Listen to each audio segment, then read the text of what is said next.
Bien, bonjour. Donc, aujourd'hui, nous sommes ici pour une réunion d'information sur la mention de master Histoire de l'art.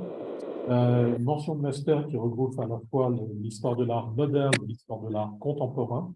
C'était une des particularités donc, de cette mention, avec deux spécialités. Une spécialité orientée vers la recherche, de manière tout à fait classique, c'est donc HAMC, dirigée par Madame Sartre, et puis une autre spécialité qui est une spécialité à finalité professionnelle, même si on n'a plus le droit de dire ce genre de choses, qui est donc conservation, gestion, diffusion des œuvres d'art du XXe et XXIe siècle, que je dirige avec bonheur depuis très longtemps, encore cette année au moins.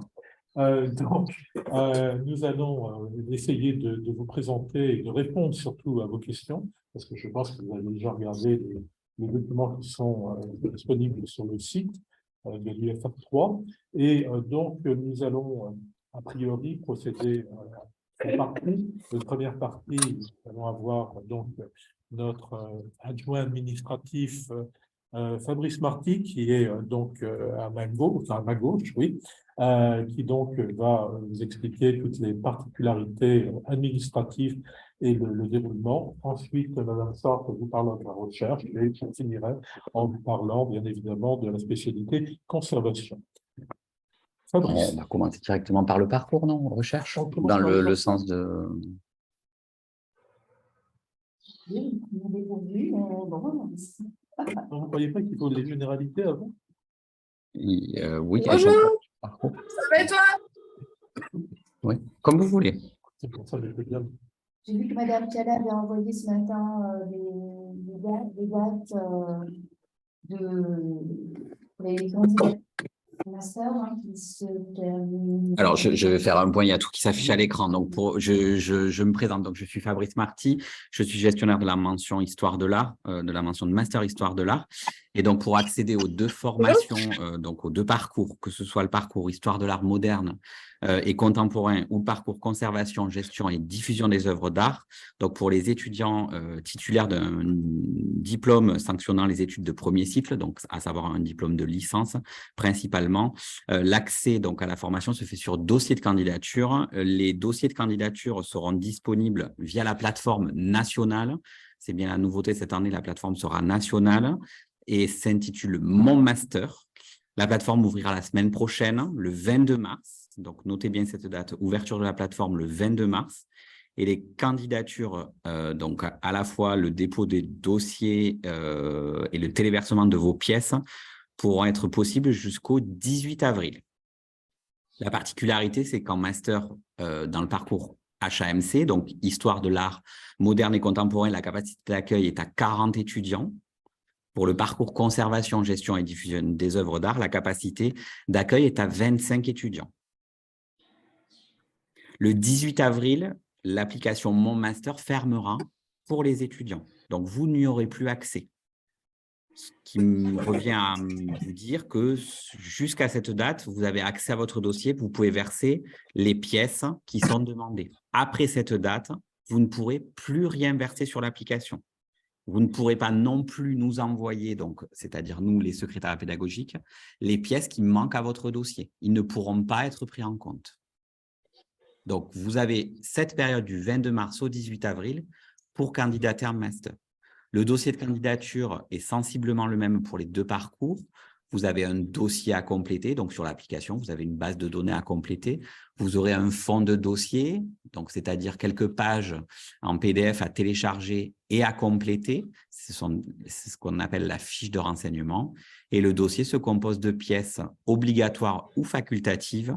Pour les pièces obligatoires, vous aurez la pièce d'identité qui sera demandée, vos résultats depuis le baccalauréat, y compris le relevé de notes du baccalauréat ou le diplôme du baccalauréat, un CV et une lettre de motivation. Et dans la lettre de motivation, il sera demandé d'argumenter votre projet professionnel. Alors, 25-30. Ensuite, du 24 avril au 16 juin, il y aura un examen des candidatures par l'université. D'abord, une phase administrative. Donc, on va vérifier la validité de votre dossier d'un point de vue administratif. Et ensuite, il y aura la réunion des comités de recrutement qui diront si votre dossier est accepté, si votre dossier est placé en liste complémentaire ou s'il est refusé à la formation. Le 23 juin, retenez bien cette date, vous aurez accès aux résultats. Les résultats seront nationaux. Sur la plateforme Mon Master, vous avez la possibilité de valider 15 demandes de candidature sur mention. C'est-à-dire, vous avez eu l'habitude de Parcoursup où vous aviez ce système de vœux. Aujourd'hui, sur Mon Master, vous aurez la possibilité d'émettre plusieurs vœux sur 15 mentions différentes, 15 mentions de master différentes. Par exemple, parce que j'aurai la question, je suppose, pour le master Histoire de l'art, au sein de ce master, il y a 2 parcours. Si vous réalisez 2 dossiers de candidature, cela ne vaudra que pour un seul vœu, puisque la mention de master est la même. Le 23 juin, vous avez les réponses et vous avez, alors, d'après les derniers textes, c'est là où je ne suis pas précis, parce que même moi, je n'ai pas eu accès encore à la plateforme, mais vous le verrez sur la plateforme, ça sera indiqué à partir du 22 mars, vous aurez 48 à 72 heures pour répondre. Et vous ne pourrez sélectionner qu'un seul de vos vœux sur le parcours. Si vous êtes placé en liste complémentaire, vous pourrez valider un vœu positif et par la suite, vous désistez. Ça sera possible. Mais attention, si vous n'avez que des vœux positifs et des vœux négatifs peut-être, du moment où vous sélectionnerez un vœu positif, tous les autres vœux s'annuleront. Vous serez désisté automatiquement. Il ne sera pas possible de revenir sur votre choix. Et pour l'Université Paul Valéry, à partir du 12 juillet, vous aurez accès à l'inscription administrative, à savoir l'inscription au diplôme. Pour la plateforme Mon Master, donc un seul lien aujourd'hui que je vous communique, www.monmaster.gouv.fr. Aujourd'hui, vous avez la plateforme, on va dire, de filière qui est en ligne. C'est la plateforme que vous connaissez peut-être, qui s'intitule « Trouver mon master ». Si vous allez sur cette plateforme aujourd'hui, vous voyez l'ensemble de l'offre de formation de niveau master en termes de diplômes nationaux. C'est sur cette plateforme aussi. Si vous allez sur cette plateforme, vous verrez en haut à droite, vous avez un petit lien déjà, je candidate, et ça vous amène sur la plateforme Mon Master. Est-ce que vous avez des questions pour la candidature? Alors, je crois qu'il y a une question en ligne. Ah, ce n'est pas une question. Moi, j'ai des étudiants qui viennent d'autres endroits qui m'envoient des mails également. Et j'ai une question qui m'a été posée, c'est une inquiétude sur le fait qu'il faille déjà, au niveau de ce pré-recrutement, donner un sujet de recherche et donc orienter déjà ces recherches. J'ai répondu, en fait, d'ailleurs, je vous ai mis en même copie, que dans ce cas-là, vous pouviez répondre d'une manière la plus vague. Alors, Et que de toute façon, le choix du mémoire de recherche et du directeur de recherche, ça se fait dans les premiers jours de septembre, quand vous rentrez à l'université, vous prenez contact, vous voyez un petit peu avec l'équipe enseignante avec qui vous avez envie de travailler et évidemment, vous discutez sur votre sujet de recherche. Donc, s'il y a, puisqu'on ne connaît pas a priori le contenu de ces dossiers, s'il y a quelque chose qui se rapporte à un éventuel sujet, hein, ne vous sentez pas perdu. Oui, alors, on va dire pour le mémoire de recherche, il y a 2 procédures suivant les universités. Il y a des universités qui imposent pour la candidature d'avoir déjà une recherche. Ce n'est pas le cas de l'Université Paul Valéry. Dans le dossier de candidature, sur la fiche de renseignement, vous trouverez un item sur le mémoire et on va vous demander sur cette fiche une information sur votre envie au niveau de votre sujet de recherche. C'est bien évidemment une indication. Ce n'est pas ce qui va être ce qui va réellement se passer. Le sujet de recherche, lui, sera arrêté après votre inscription administrative et bien après la rentrée, puisqu'on vous en reparlera si vous êtes accepté dans la formation et vous aurez justement à enregistrer votre sujet de recherche auprès de mon secrétariat, mais ça sera qu'au mois d'octobre. Donc, ce n'est pas sur ce point-là que vous devez absolument être précis sur la fiche de renseignement et dans votre dossier de candidature. Donc, ne paniquez pas. Ne paniquez pas sur ce point. Sur le point où vous devez être le plus précis possible, c'est vraiment votre projet professionnel. Oui, si je puis me permettre, il y a quand même une ambiguïté énorme quand on parle du master HAMC qui quand même a vocation, qui forme à la recherche, dans la mesure où pour définir son projet professionnel quand on parle de recherche, il est bon quand même d'arriver, c'est une idée évidente. Donc, il faut malgré tout que dans votre lettre, moi je crois qu'on en a parlé avec la plupart d'entre vous, il faut que votre projet justement, au-delà du master, apparaisse d'une façon ou d'une autre, de façon aussi à ce que nous puissions nous rendre compte à la lecture de votre dossier si la demande que vous faites dans ce master correspond à la fois aux attentes que vous pourrez, nous espérons, être comblées au sein de cette formation. Et donc, autrement dit, que la formation corresponde vraiment à ce que vous attendez par la suite. Donc, il faut déjà qu'il y ait des discussions préalables. Et c'est vrai que j'ai l'habitude de vous dire aussi que, étant donné que vous êtes en L3 ici, si vous postulez pour ces masters, les masters que nous vous proposons là, dans cette mention, l'intérêt quand même, c'est que M. Pinchon parlait de l'humain tout à l'heure, que vous utilisiez le fait de nous voir, de nous croiser, de pouvoir discuter avec nous pour peut-être répondre à des questions qui peuvent un peu parasiter la réalisation du dossier et vous permettre de préciser ou en tout cas d'être plus à l'aise dans la définition justement de votre lettre, de votre projet, que ce soit professionnel ou un petit peu moins professionnel, mais en tout cas, la manière dont vous projetez après la licence. Étant entendu que nous avons toujours une conférence pour les étudiants que nous avons formés. Si vous voyez ce que je veux dire. C'est pas légal, Toujours est-il que dans la pratique, les étudiants qui ont suivi la licence 3 Paul Valéry et qui ont fait un cursus et que nous connaissons, lorsque nous avons à sélectionner les dossiers, nous leur donnons une préférence et donc il y a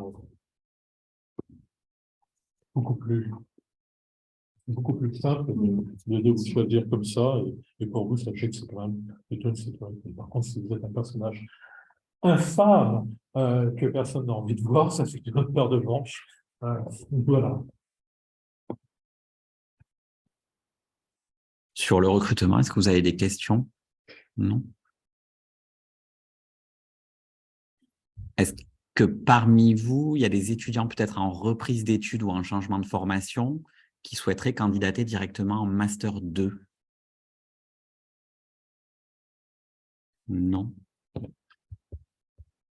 Je vous laisse la parole. Il y a eu j'ai eu des questions lors des entretiens campagnes à propos de l'année de césure. Oui. On parle tout de suite ou... C'est une possibilité. Oui.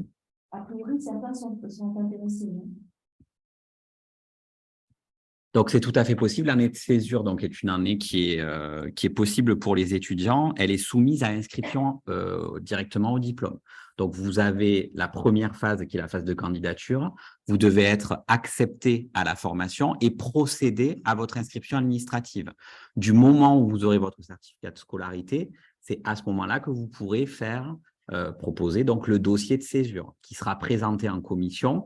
Alors là, c'est ric-rac au niveau des calendriers, puisqu'il y a une première commission en fin d'année, il y a une seconde commission en début d'année universitaire au mois de septembre. Donc, le mieux, c'est de participer à la première pour déjà avoir la réponse le plus tôt possible sur la césure. L'année de césure, elle vous permet donc de réaliser l'un des objectifs précisés par la césure. Depuis l'année dernière, ça peut être aussi un stage, ça peut être une année de formation à l'étranger, ça peut être un emploi, etc., etc. Et pendant cette année, vous conservez votre statut étudiant. Vous conservez, si vous l'êtes aussi, votre statut de boursier. Et l'année suivante, vous êtes assuré d'avoir votre place dans la formation dans laquelle vous étiez inscrite l'année précédente. Donc, à ce moment-là, vous n'avez pas à recandidater pour l'année suivante. Votre place en Master 1 est assurée. Oui. C'est exactement la même chose. Pendant le M1, avant la commission césure. Généralement, il y en a une au mois de juillet ou au mois de juin, mais c'est plutôt au mois de juillet, une au mois de septembre, et cette année, il y en a même une au mois d'octobre. C'est-à-dire qu'elle n'a pas eu lieu en septembre, mais plutôt en octobre. Elle a eu lieu en septembre, il y a eu aussi quelques dossiers où il a fallu revenir et elle s'est réunie au mois d'octobre. Voilà. Bien sûr. Le projet pour la césure doit être vraiment précis et comment dire, le plus qui soit le plus cadré possible par rapport à ce qui est demandé pour la césure. Par exemple, vous ne pourrez pas présenter un projet de césure où vous n'avez pas la quotité demandée si vous avez un emploi. Si vous justifiez d'un emploi, donc pour effectuer cette césure, donc un emploi qui vous permet de vous former, il faut que ce soit au minimum le nombre d'heures qui soit requis. Cette année, j'ai eu le cas d'une étudiante qui a eu un contrat de travail à durée déterminée pour 1 mois renouvelable, et justement, la commission de césure a refusé parce que ce n'était pas la quotité horaire demandée. Donc, attention de bien lire. Il y a un dossier qui est en ligne, donc c'est le dossier de l'année actuelle, mais il va être actualisé pour l'année prochaine. Tous les critères sont bien précisés sur le dossier. Donc, lisez-le attentivement pour ceux qui veulent présenter une césure.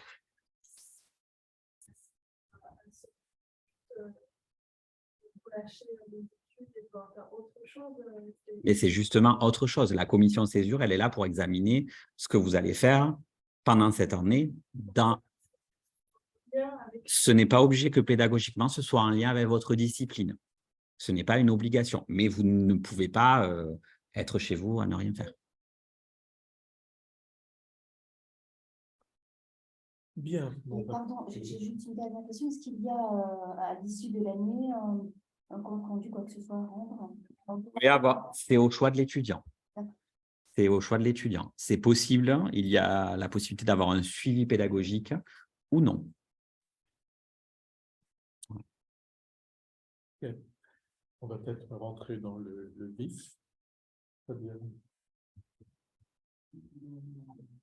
Bien, alors je vais rapidement vous présenter le master dans l'histoire de l'art moderne et contemporain. Peut-être en commençant, puisque c'est de saison, vous devez vous interroger sur vos candidatures, vous dire que, pour en avoir parlé à l'instant avec Sophia, je crois que l'un des peut-être prérequis quasiment qui doit vous permettre de sentir si ce master vous convient, c'est peut-être si vous ressentez un besoin d'autonomie de façon assez claire, le besoin enfin, vous sentez oui, encore une fois ce besoin d'être plus indépendant dans l'appropriation de l'histoire de l'art, c'est plutôt un bon signe pour intégrer ce master, puisque ce master donc, comporte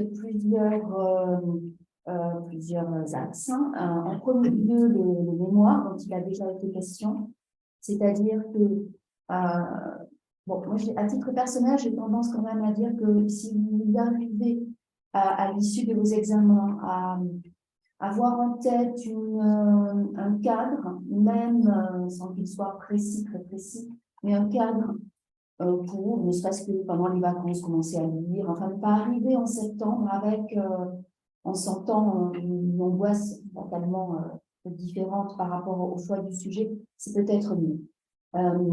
Donc, le mémoire va vous accompagner pendant la première année, puis ensuite la deuxième année de master. Il correspond donc à une partie conséquente de cette formation à travers les investigations que vous devez mener au cours de l'année, recherche de sources, recherche donc de documentaires qui doivent vous permettre de formaliser ce travail qu'il faudra valoriser à travers l'écrit et les mémoires donc de recherche que l'on attend de vous à l'issue de la première année. Et encore une fois, vous aurez une autre mémoire à produire à l'issue de la deuxième année de master. Donc, le mémoire correspond donc à un apprentissage, enfin, pour arriver à la construction et à la constitution de ces mémoires, vous serez accompagné pour comprendre quel type de réflexion, de méthodologie sont attendus dans le cadre d'un master tel que celui-ci, qui a toujours eu pour finalité première le doctorat, mais évidemment, il ne s'agit plus aujourd'hui de vous proposer cette seule perspective. Donc, pour cela, vous aurez des cours en première année particulièrement, au premier et deuxième semestre, qui seront des cours donc, de méthodologie, dans lesquels vous apprendrez donc à construire votre mémoire, construire votre pensée aussi, pour encore une fois passer de la recherche documentaire à l'écriture. Si vous croisez les DME, vous verrez que la période là aujourd'hui, en mars, n'est pas la meilleure subjective de leur année où ils doivent justement se contraindre à cette phase-là. Donc, des cours de méthodologie pour ce qui est encore une fois de l'écriture, mais également de la mise en forme d'autres éléments, compris dans le mémoire, comment utiliser certaines ressources informatiques, par exemple, qui vous seront utiles pour, encore une fois, le mémoire, mais au-delà aussi, que vous puissiez acquérir des capacités qui vous serviront dans d'autres situations telles que la constitution de dossiers divers et variés. Également des outils numériques de façon à ce que vous puissiez, au cours de la première année, de la deuxième année aussi, être en capacité de transmettre ce savoir dont vous devenez de plus en plus non seulement responsable, mais en tout cas spécialiste. Donc, parce que c'est là encore un débouché tout à fait important, aussi bien à l'oral qu'à l'écrit. Donc, on pourrait dire visuel, oral, donc il y a l'oralité, l'écriture, mais également des supports visuels qui vous seront proposés dans cette formation à travers des enseignements qui concernent aussi bien sûr l'actualité de la recherche en histoire de l'art moderne et en histoire de l'art contemporain. Et puis, dernier point sur lequel je terminerai, c'est celui d'un projet collectif qui est intégré à la formation en M1 et en M2 et qui a pour fonction, donc en tout premier lieu, de vous apprendre là encore à maîtriser le travail collectif, puisque vous l'aurez compris, dans ce master, une grande part de votre formation se concentre sur des apprentissages individuels que vous devez chacun de vous approprier en fonction des spécificités de votre travail de recherche.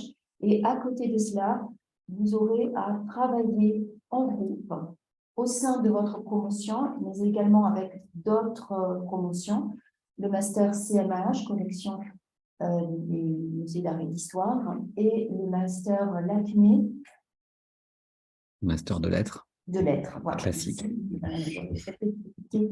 À vous préciser l'acronyme. Voilà, ce projet qui est en cours avec les M1 aujourd'hui, ils vont prolonger ce travail en cours en M2 au semestre 3.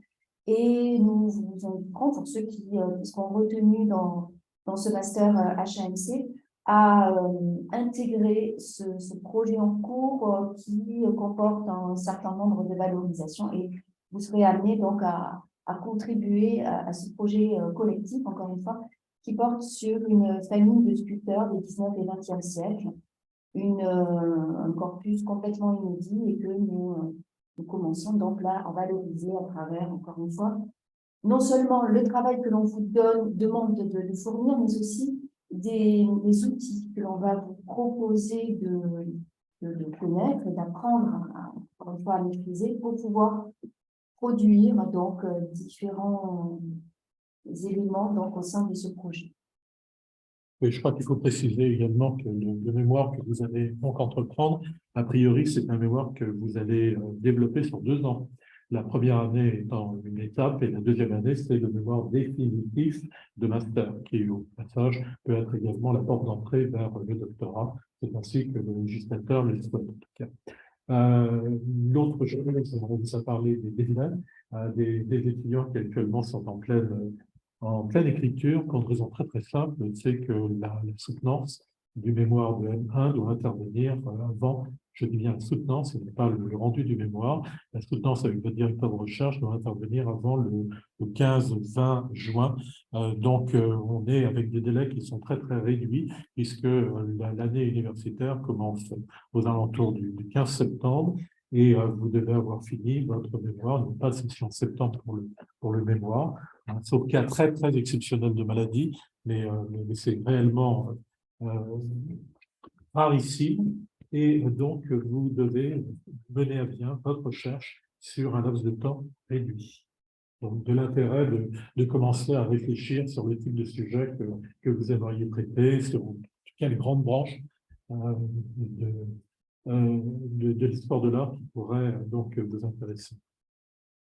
J'ai peut-être oublié de signaler que le stage est possible en première année. Vous pouvez soit voilà, en marge déjà de cursus dans cette formation, vous pouvez faire le choix de stage et ou l'intégrer à votre parcours directement de façon lors de votre inscription administrative ou pédagogique.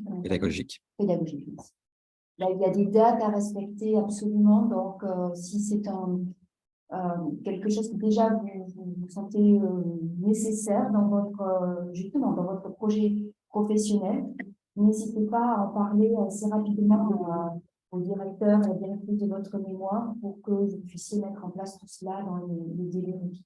Alors, le mémoire, c'est quelque chose de très important. Il faut bien que vous mettiez en tête que vous allez aborder un sujet que vous allez vivre pendant 2 ans avec le sujet. Donc, il faut vraiment être certain d'avoir une appétence pour le sujet que vous allez choisir. Ceci étant dit, il arrive très, très fréquemment que des étudiants, au bout d'une année, on se rende compte qu'elles ne peuvent pas aller plus loin dans leur recherche pour des raisons Y. Par exemple, une accessibilité de fonds d'archives, une fin de non-recevoir d'artistes, ou je ne sais quoi. Je peux vous donner sur ma longue carrière un certain nombre de cas qui l'ont émaillé. Et donc, vous pouvez être amené à traiter un autre sujet en M2 qui n'a rien à voir avec le sujet donc, de M1. Alors, on vous demandera simplement, pour être cohérent, de rester, si vous êtes en histoire de l'art moderne, continuez en histoire de l'art moderne. Si vous êtes en contemporain, continuez en contemporain. Bien évidemment, les acquis que vous avez en première année eh bien, sont indispensables pour mener à bien la recherche finale, car le M2, c'est réellement la recherche finale. On parlait tout à l'heure de spécialisation. Vous êtes objectivement le spécialiste ou la spécialiste du sujet que vous allez traiter.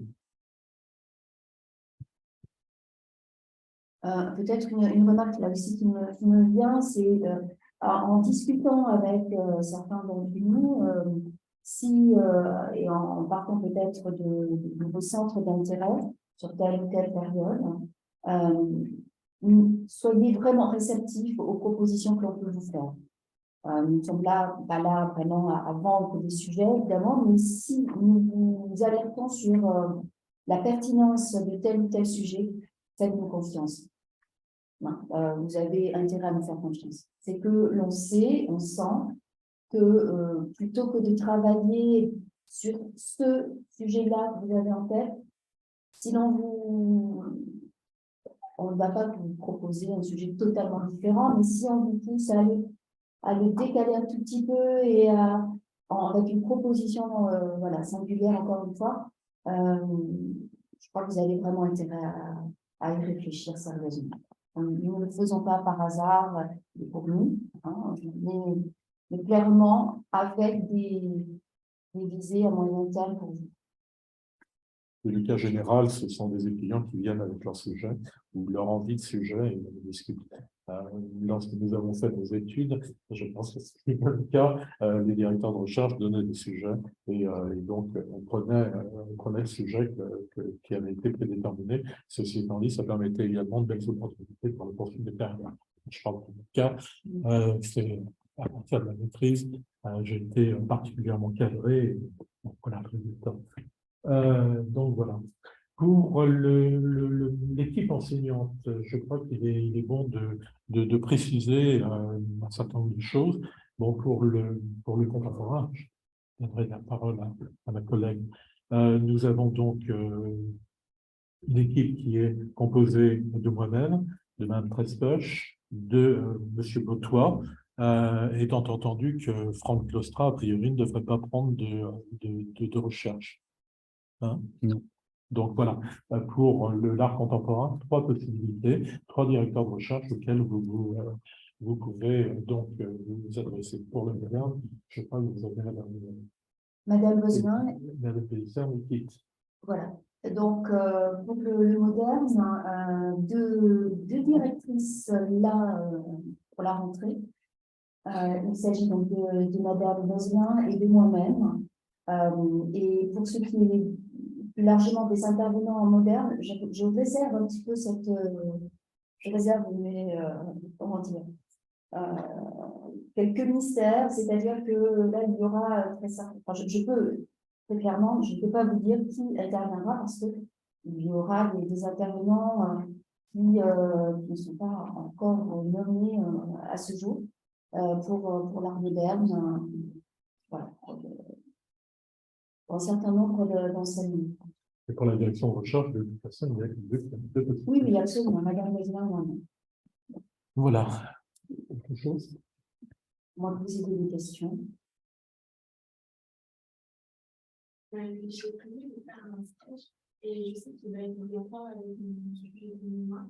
Mais du coup, est-ce que je suis censée le faire pendant un mois ou est-ce que je peux le faire avant? Avant de vous inscrire en M1, l'un n'empêche pas l'autre, hein, c'est-à-dire que vous pouvez je vais peut-être laisser. Oui. Non, mais allez-y, c'est ça. Mais c'est que aussi le master que vous pourrez intégrer à votre année et à votre inscription pédagogique, il doit faire combien de 2 semaines minimum. Vous l'avez à l'écran. Vous avez la possibilité de faire le stage avant. Tous les étudiants de l'université ont la possibilité de faire un stage. C'est un stage dit facultatif, donc non attributif de CTS. Donc ça, c'est tous les étudiants de l'université. Il suffit de vous rendre sur le site du SCUOIP, qui est le service commun universitaire d'insertion et d'orientation, et vous avez la procédure pour la convention de stage. Si vous l'intégrer à votre formation de master, c'est possible. Ça sera un choix au niveau de l'inscription pédagogique. On verra ça à la rentrée. Et donc, vous choisirez l'élément TW 261 HAM avec stage et mémoire de recherche. Si il y a ce stage intégré à votre formation, vous avez une durée minimum de 2 semaines et vous pouvez le faire tout au long du second semestre. C'est un petit peu l'intérêt quand même de ce stage-là. J'ai des exemples précis en tête d'étudiants qui ont profité de cette possibilité pour faire un stage plus long. C'est pour cette raison que je disais, l'un n'empêche pas l'autre. C'est-à-dire que là, il faut voir peut-être comment vous avez intérêt à organiser justement ces expériences-là avant et dans le cadre de votre formation. Pour avoir une expérience plus longue aussi, profiter de la situation. Voilà. C'est-à-dire, vous pouvez faire un stage aujourd'hui si l'organisme d'accueil l'accepte, et vous pouvez faire aussi un stage l'année prochaine si l'organisme l'accepte. On est sur 2 années universitaires différentes, donc c'est aussi un objectif. Ça peut être un objectif pour vous. Et évidemment, le mémoire, et là c'est une discussion au cas par cas, c'est aussi le principe du master, en tout cas de celui-ci, c'est de pouvoir vraiment ciseler votre parcours à partir justement du projet qui est le vôtre. Hein. Et donc, dans ce cas précis, si vous faites un stage assez long, évidemment, les attentes pour ce qui est du mémoire seront adaptées. Et on peut même imaginer que votre mémoire puisse intégrer votre rapport de stage, en tout cas profiter de l'expérience qui aura été la vôtre. Enfin, il y a différentes possibilités sont envisageables de ce point de vue. Voilà.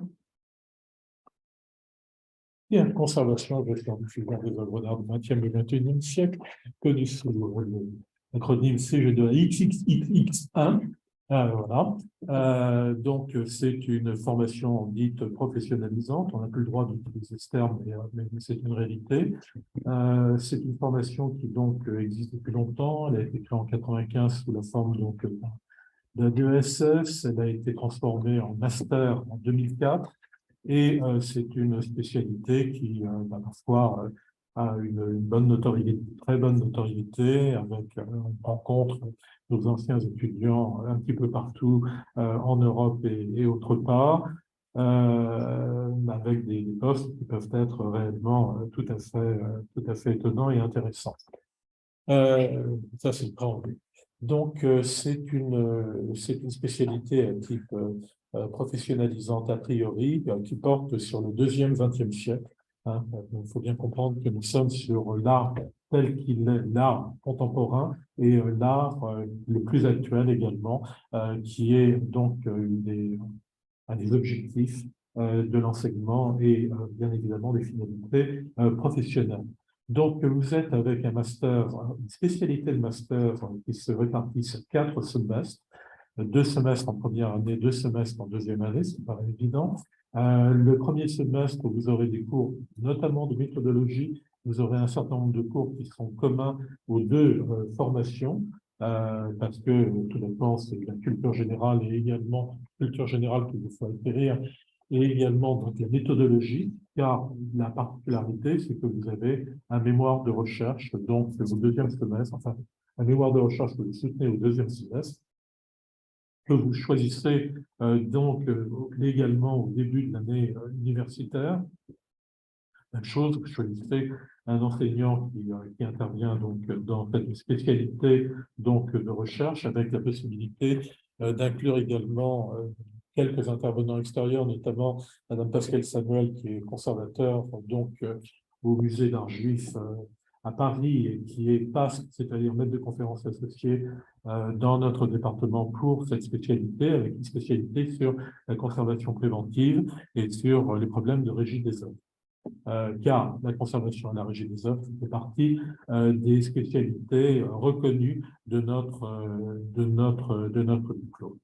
Donc, vous allez avoir un cursus qui va être de plus en plus orienté vers la période très, très contemporaine et vers la spécialisation nécessaire pour travailler dans des structures très diverses.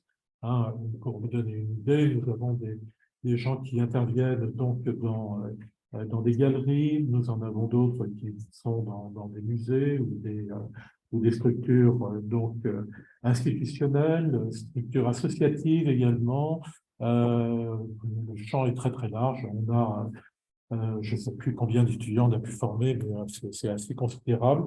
Et on a en général un très beau ton d'insertion professionnelle, et on a des retours. La chose qui nous fait immensément plaisir, pour être clair, c'est lorsqu'on fait la soutenance de deuxième année, on est 3 en général, et les étudiants, sur la vingtaine d'étudiants qui soutiennent, nous avons en général 6, 8 étudiants qui nous indiquent qu'ils ont donc un emploi ou une prolongation sous forme d'emploi donc de leur stage. Et évidemment, pour nous, c'est quelque chose qui nous met du baume au cœur. Donc, on se spécialise. L'autre particularité de cette formation, donc un mémoire que vous traitez, qui ne sera pas du tout le même que le mémoire que vous aurez à faire en deuxième année. En deuxième année, donc, on sera avec une logique différente, on sera avec un stage obligatoire, donc des cours au premier semestre, et un stage obligatoire donc de 3 mois minimum. Ça peut aller jusqu'à 6 mois. Je recommande les stages de 6 mois parce que c'est conçu comme une expérience professionnelle quand vous arriverez sur le marché du travail. Et donc, nous avons un mémoire qui est fait à partir de votre expérience dans une institution où vous trouvez un angle d'attaque que vous allez donc développer et que vous allez faire du comparatisme avec d'autres institutions. Et c'est donc le mémoire que vous rendez et qui sera soutenu en deuxième année, en général aux alentours du mois de septembre. On entre un premier semestre qui peut paraître général, mais qui n'est pas si général que ça, qui vous donne réellement des bases. Un deuxième semestre où vous avez des cours qui sont davantage ciblés sur nos pôles d'intérêt.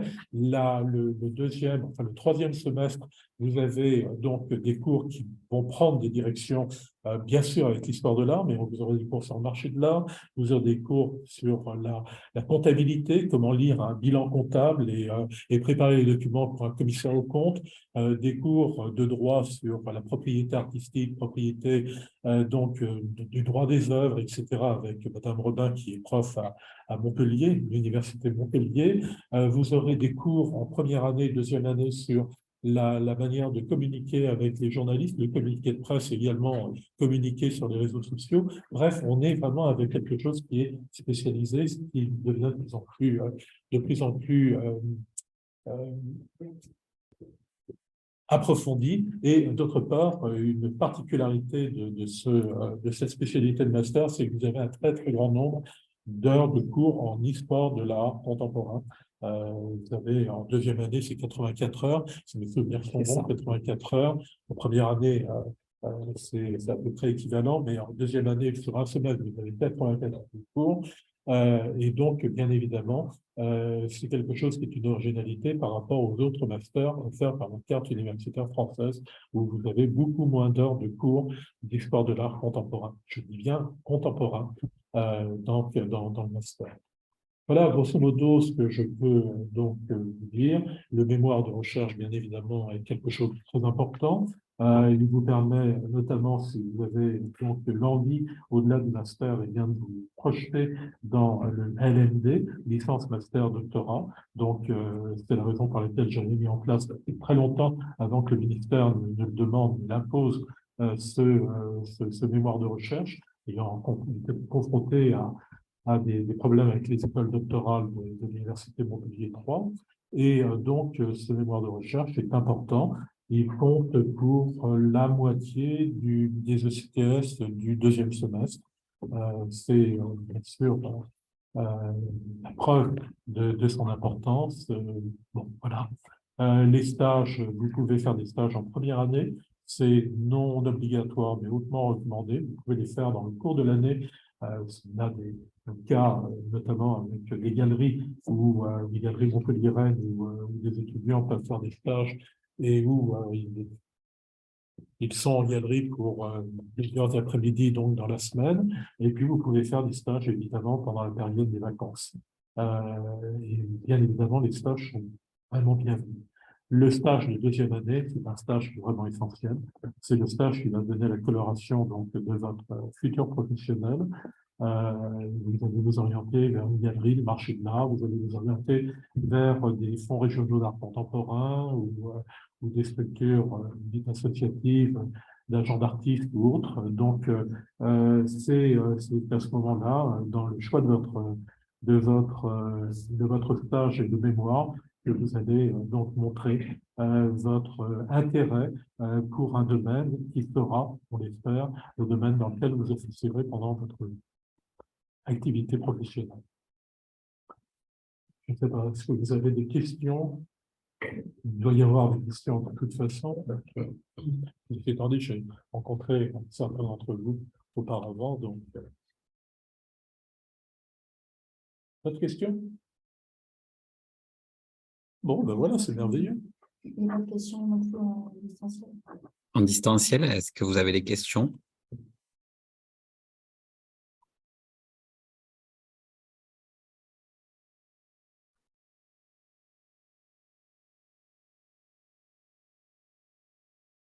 Vraiment aucune question, mais n'hésitez pas, hein, a priori, ce que Oui. vous pouvez, enfin, les questions que vous Question. pouvez avoir en tête en concerne donc Moi, j'ai une question par rapport du coup, au master que vous avez présenté par rapport au découpage chronologique entre moderne et contemporain. Ça correspond à quel… Alors, le moderne et le contemporain, on est sur la répartition historique, historienne d'ailleurs. Nous sommes avec la période moderne qui va jusqu'à la Révolution française et qui inclut dans la période moderne d'ailleurs maintenant, et le contemporain qui comprend le 19e jusqu'au 21e siècle. On n'utilise pas l'appellation marché de l'art, art ancien, art moderne, art contemporain. On est avec une appellation qui est donc celle qu'utilisent les historiens qui sont notre discipline sœur et en même temps un petit peu tutrice, puisque nous sommes l'histoire de l'art est une émanation des formations historiques. J'ai entendu? Alors, bien évidemment, vous connaissez les spécialités de chacun des enseignants, et donc, les spécialités ou non, moi, dans la part, j'encadre vraiment n'importe quoi. C'est la particularité d'un prof dans une université, une sorte de couteau suisse, et donc, en fonction de l'épaule d'intérêt, on discute, et donc, ça peut être de photographie contemporaine, architecture, le design, ou encore de la peinture 19e, ou des œuvres 20e ou 21e. Bon, voilà, on en discute. Oui. C'est par rapport au Master 2. J'ai une question par rapport au contenu de tout ce qui est gestion, comptable, tout ça, parce que j'ai demandé un stage aux notions de droit, de gestion et tout ça. J'ai demandé un stage au réservoir à 7 et j'ai demandé du coup au personnel un peu leur parcours. Et ce qu'elle me dit, c'est qu'elles ont fait plutôt une double licence de droit histoire de l'art avec un master fiscalité. Et je voulais savoir si elle avait besoin d'approfondir, besoin de notre côté, ces notions-là, ou si c'est un peu suffisant et mettre un peu sur ces notions-là. Alors, le réservoir à 7. Bien. Les cours que vous avez sont des cours qui n'ont pas la prétention de vous délivrer un diplôme de droit, que les choses soient bien claires. Vous avez quelque chose comme c'est 20 heures ou plus. 20 heures de cours qui sont délivrés par la spécialiste dans l'université Montpellier de ces questions, et donc bien évidemment elle vous fait travailler sur des cas pratiques. Les examens, c'est un cas pratique que vous pouvez commenter, exactement comme vous le feriez si vous étiez à la fac de droit. Donc, pour la comptabilité, vous avez Maurice Pont, qui était avec Asperia tout à l'heure, avec qui je discutais, qui lui, vous maître de conférence en AES, spécialisé justement sur les questions questions culturelles, les questions de fiscalité, de bilan, d'institutions culturelles, et qui donne également une vingtaine d'heures de cours. Vous avez Nathalie Bourreau qui donne des cours sur le marché de l'art, et donc ça comprend aussi bien le fonctionnement des galeries, avec la spécialiste, une des deux spécialistes françaises sur les galeries, donc galeries contemporaines, et également sur les foires et sur bien évidemment toutes les ramifications du marché de l'art. Est-ce que j'ai répondu à votre question ou... Oui, non? Oui. Bon.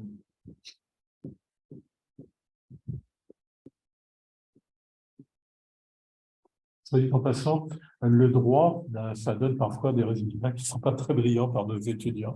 Mais bon, Madame Robin sait s'adapter. Donc voilà. Et pour la petite histoire, l'une des premières contractuelles du réservoir à 7 a été une étudiante du master conservation qui maintenant plus en poste, mais qui est restée plus de 2 ans au réservoir après le diplôme. Voilà. Il y a une question en ligne. Pour se préparer au concours de conservation du patrimoine, le master HAMC est-il plus adapté? Je vous laisse répondre. Est-ce qu'il est plus adapté? Il peut être, alors par rapport à, entre les deux masters qui viennent de vous être proposés, j'imagine. Dans ce cas, tout dépend quand même en grande partie de la manière dont vous allez, du sujet que vous allez choisir et de traiter, et qui devra être en lien avec cette perspective. Mais on peut tout à fait travailler à ce concours tout en étant inscrit dans ce master HAMC. en sachant que ce concours, qui est très difficile, nécessite un investissement sur, on va dire, plutôt 2 ans. Mais on a peut-être eu l'occasion déjà d'en parler, je ne sais pas d'où vient la question, mais d'autres concours peuvent être aussi envisagés. Voilà, que celui-ci, si vous avez ce type de finalité professionnelle. Alors, pour le contemporain, c'est exactement la même chose, hein. Vous avez des spécialités dans le concours, donc vous avez une spécialité contemporaine. Vous êtes entraîné à travailler beaucoup. Ne pensez pas que le master conservation, c'est une partie de plaisir. Je construis ce diplôme pour que vous soyez réellement très opérant. Dans la particularité dans l'art contemporain, c'est que vous aurez des coups de feu, quel que soit l'endroit où vous allez travailler, dans un musée, dans une institution, quoi que ce soit, vous allez avoir des coups de feu, vous allez être obligé réellement de vous donner à fond. Et donc, dans cette perspective, eh bien, le Master 1 et le Master 2 vous fait travailler énormément et vous avez des choses pratiques, notamment beaucoup de rédaction, qui vont bien évidemment vous être utiles pour préparer les fameuses épreuves écrites donc du concours de conservateur, mais pas que. On a des étudiants qui réussissent le concours d'attaché de conservation. Et le conseil que je donne toujours aux étudiants, je cite toujours une personne que j'aime bien, qui a fait une carrière assez intéressante, qui est maintenant à l'inspection des musées de France et qui a commencé sa carrière comme simplement secrétaire, rédacteur aux monuments historiques à la DRAC, donc Île-de-France, et qui, par la suite, a fait une thèse, a passé le concours de conservateur en interne, qui a fait une carrière tout à fait brillante au musée d'Orsay en charge de l'architecture, et qui, ensuite, il y a quelques difficultés que l'ensemble des conservateurs ont eu avec un directeur en Levant, a choisi de partir à l'inspection, donc au niveau le plus haut des musées, de conseil aux conservateurs. Donc voilà, c'est Bruno Gervaux, en l'occurrence, si vous avez envie de voir la carrière de ce collègue qui, voilà. Il faut réellement penser au concours interne. Le plus important, c'est réellement de rentrer si vous voulez être dans la fonction publique, dans un musée ou autre, il faut y rentrer très tôt, c'est-à-dire après votre master, passer les concours et ne pas hésiter à passer des concours relativement bas, en profitant justement de la possibilité au bout de 5 ans de passer les concours en interne et donc de progresser et de construire une carrière. Il y a une préparation justement à ces concours qui a ouvert cette année ou l'année prochaine au concours du patrimoine à Valérie? Non. Alors, à partir de la rentrée, nous réouvrons, mais il sera très largement réformé, un DU d'initiation aux techniques de l'art et la restauration. Mais ça ne correspond pas tout à fait à ce que vous semblez soulever comme il y a eu une préparation au concours de conservateur du patrimoine. Cette préparation a fermé pour une double raison. La première, c'était une raison d'encadrement. Et la seconde raison aussi, c'était parce que ce type de préparation pour l'université est considéré donc comme un diplôme d'université, donc comme une formation à part. Et le coût de la formation devenait exorbitant en termes de tarifs pour les étudiants. Donc, on s'est retrouvé sur la dernière année avec très peu d'étudiants pour un tarif de formation très élevé. Donc, le choix s'est porté par la direction du département d'histoire de l'art et d'archéologie pour l'instant de fermer cette formation. Pour l'année prochaine, 2023-2024, elle n'ouvrira pas non plus. Elle existe dans les papiers de l'université, mais pour l'instant, on ne la réouvre pas. L'inscription, le tarif de l'inscription était devenu trop onéreux. Donc, ça a été un choix que de la fermer pour l'instant. Les préparations, objectivement, ne sont pas c'est fait travailler, etc.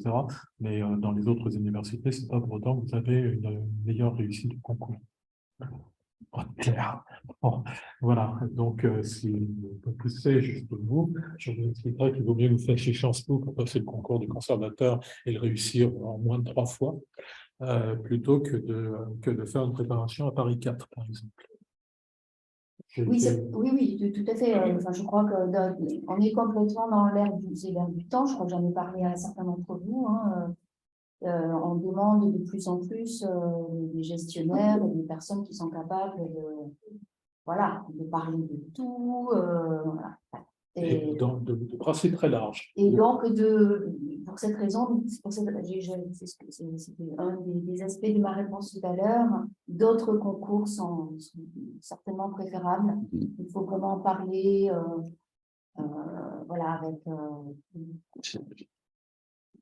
aller plus loin dans cette discussion pour vous aider les uns et les autres individuellement à voir quels sont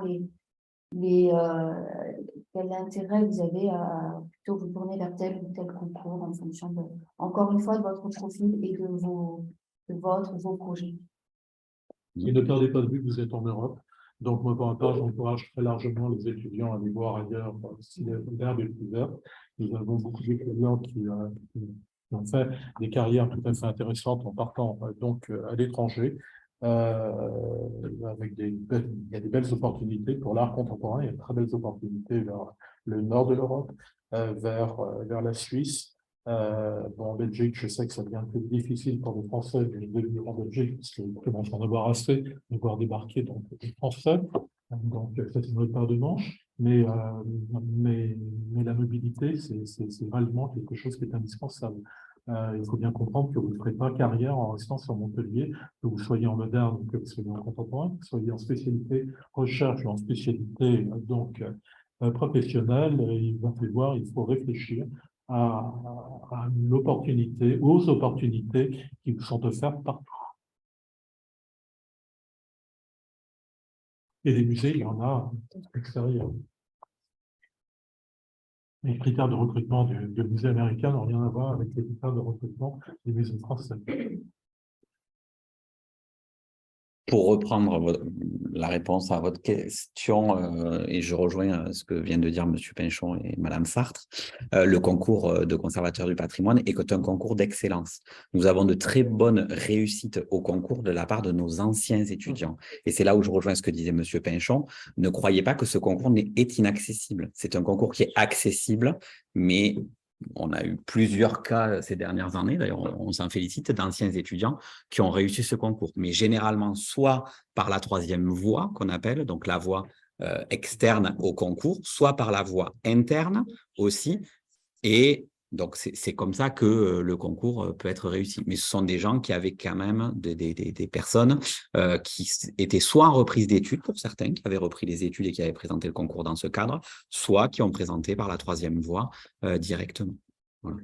Mais pour un étudiant uniquement diplômé de master, je ne vais pas dire que c'est impossible, mais ça reste quand même un concours très difficile. Je préfère le dire. Je confirme.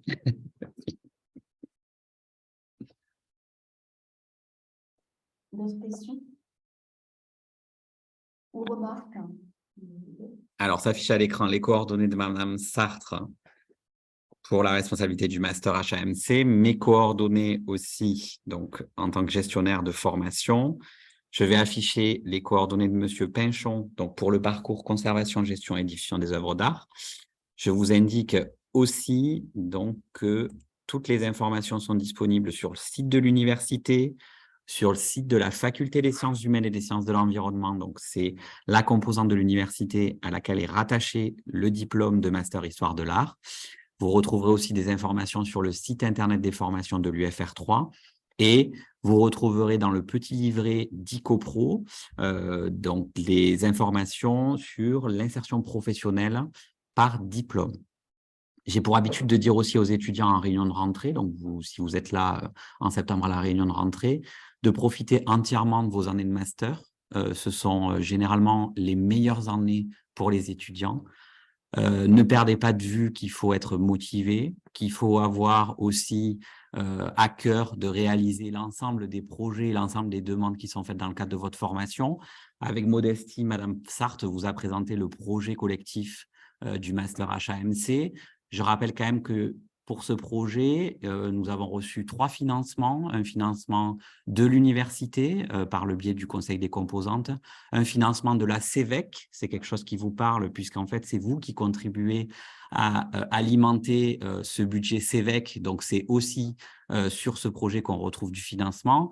Et cerise sur le gâteau, nous avons reçu un financement sur appel à projet. Donc là, ce qui est extrêmement rare pour une formation, pour des formations de master, un financement de la part du ministère de la Culture. Donc, quand vous rentrez dans une formation de master, que vous vous inscrivez, vous devez aussi savoir que vous avez des obligations envers cette formation, à la fois pédagogique dans le cadre de la recherche. On vous l'a présenté, Madame Sartre et Monsieur Pinchon, très clairement pour le mémoire et pour votre avenir professionnel, mais aussi en termes professionnels directement par le biais de projets.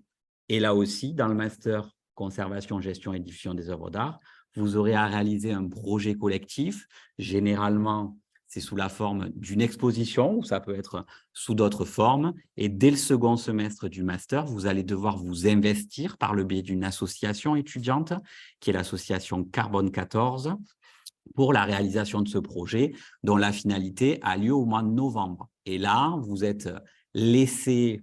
Alors, vous avez un chargé de projet, généralement d'une année sur l'autre, c'est soit M. Perry qui est enseignant à l'école des Beaux-Arts, soit M. Noué qui est conservateur au musée de Sérignan, directeur au musée de Sérignan. Régional d'art contemporain de Sérignan. Musée régional d'art contemporain, donc autrement MRAC, M-A-R-C, à Sérignan, et donc qui encadre ce projet, mais dont vous avez toutes les clés de A à Z. Voilà. Donc, pour ces projets, pour votre investissement dans le master, on compte aussi sur vous, bien évidemment. Un dernier point sur les mémoires de recherche. 2 choses qu'il faut bien comprendre aussi. Vous allez choisir un mémoire, vous allez choisir un sujet. Ça peut être un sujet tout à fait passionnant, tout à fait intéressant. Mais il y a une question que je vais vous poser, c'est est-ce que vous avez la possibilité réellement de traiter ce sujet? Et deuxièmement, les recherches, ça coûte cher quand on quitte Montpellier. Donc, est-ce que vous avez les moyens de mener à bien cette recherche? Je prends 2 cas. Je prends un cas d'un étudiant que j'ai vu qui a travaillé sur l'expressionnisme allemand, qui était donc un étudiant qui venait de droit, qui reprenait des études dans l'histoire de l'art et qui, a priori, avait un très très bon background, il n'y avait aucun problème. Donc, il a choisi un sujet, je ne me souviens plus exactement de l'intitulé, mais un sujet sur l'expressionnisme allemand. En cours d'année, la présentation s'est très bien faite, et puis il m'a envoyé son mémoire. Et là, je suis tombé de ma chaise, parce que, tout bêtement, dans la bibliographie, il y avait une bibliographie qui était en anglais, une bibliographie qui était en français, et en allemand. Lors de la soutenance, je me dis, mais pourquoi, quand même, expressionnisme allemand, les historiens de l'art allemand travaillaient sur le sujet. Ah oui, mais je ne lis pas l'allemand. Bon, donc prenez en compte, si vous travaillez sur un sujet, la possibilité de lire la langue qui correspond à à l'artiste ou à votre sujet. Deuxième chose, un autre cas, ça c'était pour une thèse à Paris 4, une thèse sur Bruno Foucard, sur l'exposition universelle de 1939 à New York, à Flushing Meadows.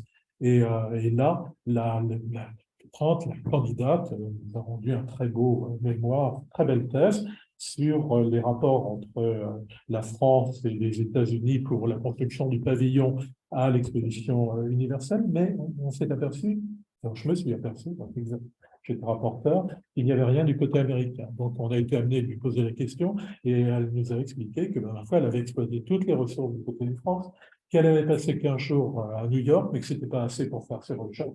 Et que donc, s'il n'y avait pas le côté américain, qui évidemment est essentiel pour traiter ce type de sujet, c'est qu'elle n'avait pas les moyens de résider à New York pendant 2 mois, comme son sujet donc imposait. Alors évidemment, c'est une thèse. Là, vous êtes au niveau du master. Et comprenez bien, prenez en compte ces réalités, parce que sinon, vous risquez vraiment des déconvenues. Voilà. Je rajouterai peut-être pour l'Italie, pour voilà. aider à Rome. Je rajouterai justement que peut-être aussi, là encore, hein, j'ai envie de mettre l'accent ici sur le fait que c'est à chacun de vous de vous approprier vraiment tout ce que peut vous permettre de développer la formation que vous choisirez ou dans laquelle vous serez recruté. Je citerai l'exemple cette année justement d'un étudiant en M2 HAMC qui ne connaissait pas l'italien et qui est actuellement en M2 à Rome, à la Sapienza en Erasmus, qui apprend l'italien et qui fait un mémoire sur les sources italiennes, en italien donc, et qui suit des cours à l'université. Et je vous en ai un petit peu parlé sans le citer, mais parce qu'il participe au congrès rotant de l'INHH, organisé par l'INHH, avec une présente occasion d'ici 15 jours, son thème de mémoire. Voilà, donc pour vous dire aussi que c'est à vous aussi d'y aller, hein, et de vous donner les moyens aussi de profiter à plein de cette formation, comme l'a dit M. Marty. Vous pouvez là entrer dans une période très belle de votre vie. Et merci encore aussi à vous d'avoir reparlé du projet collectif. J'ai un peu le nez dans le guidon pour trouver les bons mots. Mais c'est vrai que c'est un très très beau projet. Je n'osais pas trop le dire, mais quand même, nous en sommes plutôt très fiers. Voilà. C'est une question de la part d'une étudiante, Lina, en visio. Elle a essayé, alors si je comprends bien, personnellement, j'ai essayé d'avoir cette année, donc je suppose que vous avez présenté le concours sans résultat. Est-ce que l'examen des candidatures pour les masters, est-ce que dans l'examen, je suppose là aussi, pour l'examen des candidatures pour les masters, cela peut nuire à mon dossier? Ah non, pas du tout, en aucune Voilà. manière. Donc, Non, vous non, nous, la seule chose qui nous intéresse, c'est le cursus universitaire. Éventuellement une expérience. Là, c'est une expérience malheureuse, on peut le mentionner, mais en aucun cas, ce ne sera pas en compte par la commission de sélection. C'est sur des critères qui sont strictement objectifs, et on connaît la difficulté des concours, donc il est hors de question de rentrer dans ce genre de choses. Je précise simplement une chose, parce qu'on a parlé d'étudiants. Voilà, tout à fait. Monsieur Rémy, qui est donc à Sapienza en Rome. N'oubliez pas que vous pouvez avoir donc la possibilité de bouger en Erasmus pour le M1 ou pour le M2. La personne référente pour le département donc d'histoire de l'art, c'est moi. Donc vous venez voir avec votre projet et puis on bâtit éventuellement un programme d'études donc dans l'université que vous choisissez. On a des possibilités donc avec l'Italie, bon bien sûr avec la Sapienza à Rome, on a également Bologne, on a Naples, on a Cagliari, on a Bologne. Du côté de l'Espagne, on a donc l'université des îles Baléares, qui est une très bonne université, et également deux universités à Barcelone. J'oublie forcément des endroits. Nous avons des accords avec des universités de la Mitteleuropa, donc du côté de la Pologne ou encore du côté de la République tchèque ou de la République slovaque. Et puis il y a le programme américain, le programme anglo-saxon, et il y a toujours des échanges, bien sûr, avec l'Angleterre, même si les conditions sont particulièrement onéreuse pour les étudiants, puisque pour aller en Angleterre, on vous demande de déposer l'équivalent d'une année, enfin, grosso modo, c'est 8 000 € bloqués pendant une année pour vous inscrire. Voilà, donc si vous avez envie, n'hésitez absolument pas, vous venez me voir et on en discute. Oui. Vous avez parlé de l'électricité allemand. Pardon? Vous avez parlé de l'électricité allemand. Oui. Et est-ce qu'on a les échanges avec l'université en Suisse ou en Allemagne? Alors, en Suisse, non, mais en Allemagne, oui. On a des échanges avec Dresde. Je crois qu'il y a 3 universités. Pour regarder sur le site, il y a 3 universités, mais principalement, c'est avec Dresde. On travaille, quand même une capitale culturelle donc allemande. Et oui, il y a des échanges, bien sûr. Il y a des échanges avec plusieurs pays. Alors, on a réduit un certain nombre d'accords, mais grosso modo, c'est un échange d'un étudiant dans un sens et dans l'autre. Donc, voilà. Est-ce qu'on peut prendre la main? Dans tous les cas, il y a aussi des possibilités d'utiliser des places non attribuées par d'autres départements, si nécessaire. Oui, tout à fait. Non, il y a vraiment différentes possibilités et le service Erasmus fonctionne très bien. Donc, vous pourrez obtenir tous les renseignements de ce côté-là. Et puis moi, de mon côté, je établis un programme d'études en choisissant. Mais par rapport à un programme de matière professionnelle, Là, c'est plus difficile que parce qu'il faut trouver donc l'équivalent. L'équivalent, on le trouve au Canada.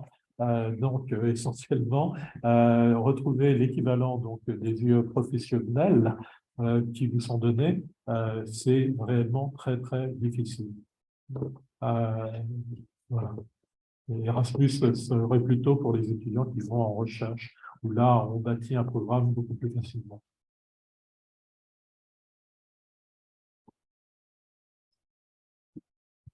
D'autres questions?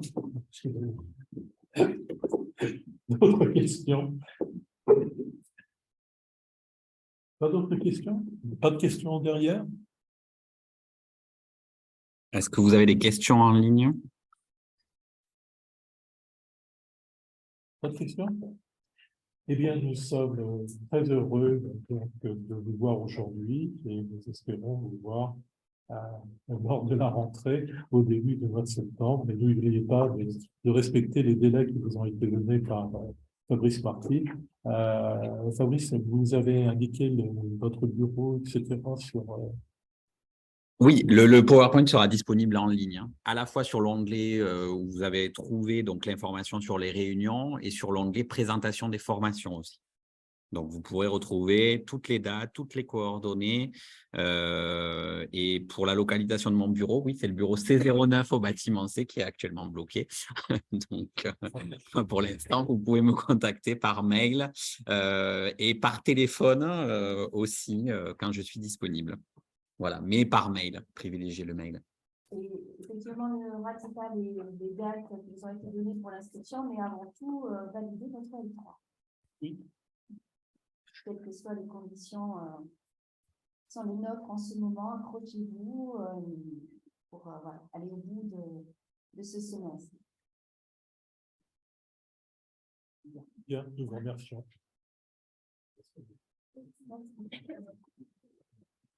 Je pense que ça